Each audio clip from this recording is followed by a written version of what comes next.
Mesdames, messieurs, bonsoir. Le journal ne devait pas commencer comme ça, mais un événement est survenu vers 17h à Marseille. Une jeune femme âgée de 26 ans, se nommant Adeline Mougin, a perdu son sac. On peut parler d'un vol car elle a posé son sac à côté d'elle pour être plus à l'aise. Tous les services de police se sont mobilisés pour retrouver son sac. Nos équipes de journalistes sont sur place et vont vous dévoiler l'évolution de l'enquête. On retrouvera Juliette Marquez et Pierre Delgado, mais avant, petit résumé de cet événement. 17h, Adeline rentre dans ses bureaux de tabac pour prendre un magazine. Tout d'un coup, elle a ressenti quelques petites douleurs à l'épaule. Elle dépose donc son sac au sol pour se soulager. C'est alors que tombe le dos dans son sac, le temps de choisir sa revue. Quand elle se retourne, son sac a disparu. C'était quelque chose. On a entendu la fille crier. On a pensé qu'il lui est arrivé quelque chose de grave, puis quelques temps après, on a compris quoi. Elle a fait escale à ce bureau de tabac en revenant des courses. Quelle bouche lui a piqué pour aller s'acheter un magazine alors qu'elle aurait pu rentrer chez elle seule et sauve.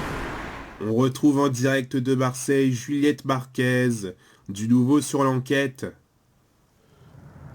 Pas à ma connaissance, on cherche des indices, bref, l'enquête est en cours.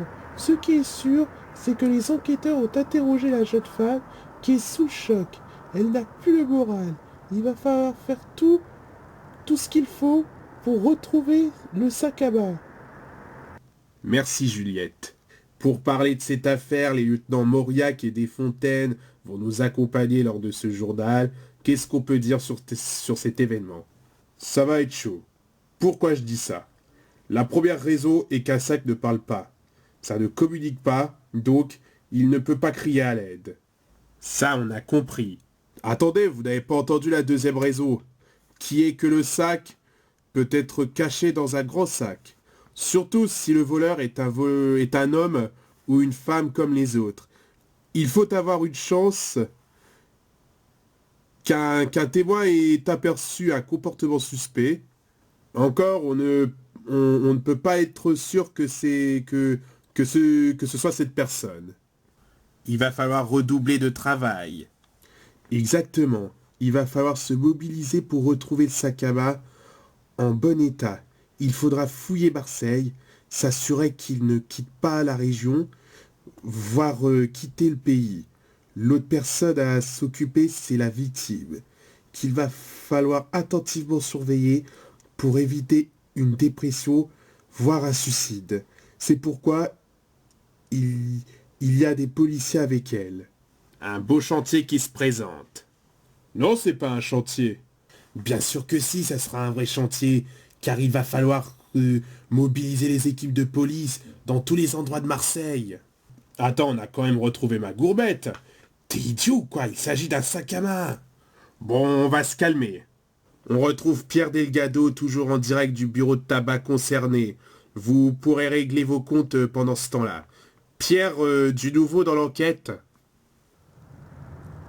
Concernant le sac à main, non, mais la nouvelle qui a choqué les policiers qui étaient avec elle et qui risque de choquer tous nos auditeurs est que si son sac n'a pas été retrouvé, elle va pousser un cri assourdissant dans un lieu public, ce qui risque de provoquer des gens sourds, dont des enfants.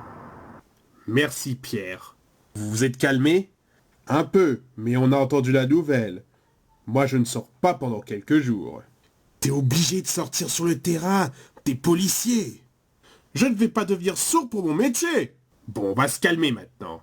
On va développer les autres titres du journal, on vous a assez vu. Donc je vous rappelle la principale information. Une jeune femme s'est fait voler son sac à main dans un bureau de tabac en plein cœur de Marseille. La victime menace de rendre les gens sourds à cause d'un hurlement qu'elle va commettre si on ne retrouve pas son sac. Voilà ce qu'on pouvait dire sur ce vol. On y reviendra à la fin de ce journal et par la même occasion, vous dévoiler l'enquête s'il y a du nouveau. Voilà, on retourne à Marseille où on a du nouveau sur l'enquête. Il s'avère qu'il y a un suspect. Juliette Marquez? Effectivement, nous avons un suspect qui a été aperçu par un par un témoin. Selon lui, enfin d'après une source policière, le suspect aurait repéré la jeune femme devant le bureau de tabac et serait rentré peu après qu'elle pénètre dans le bureau de tabac. Les policiers ont interrogé le buraliste qui a dit qu'il n'avait rien acheté, qu'il avait un grand sac de sport dans lequel il aurait pu cacher le sac à main d'Adeline Mouja. Aucune identité nous a été communiquée, mais les enquêteurs traquent les caméras de surveillance et la piste du suspect. Merci Juliette. Je vous remercie pour votre présence et de votre spectacle comique de tout à l'heure, Monsieur Mauriac et Desfontaines. Merci, merci. Quant à nous, on va se quitter. Si vous avez des nouvelles sur le sac à main, appelez-nous à ce numéro 01 550 110. Notez-le sur une feuille. Et si vous voulez avoir des informations, rendez-vous sur MyTF1. Vous retrouvez la météo de Catherine Laborde. Puis après, c'est Canteloup. Vous retrouverez Jean-Pierre Pernaut pour le journal de 13h. Quant à moi, j'aurai le plaisir de vous retrouver demain à 20h. Très bonne soirée, à demain.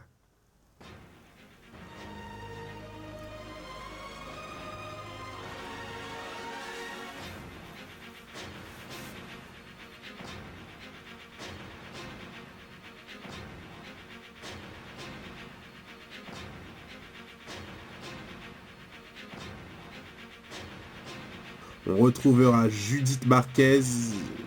Non, pardon, Juliette Marquez, pardon. Coupé. Qui est sous le choc.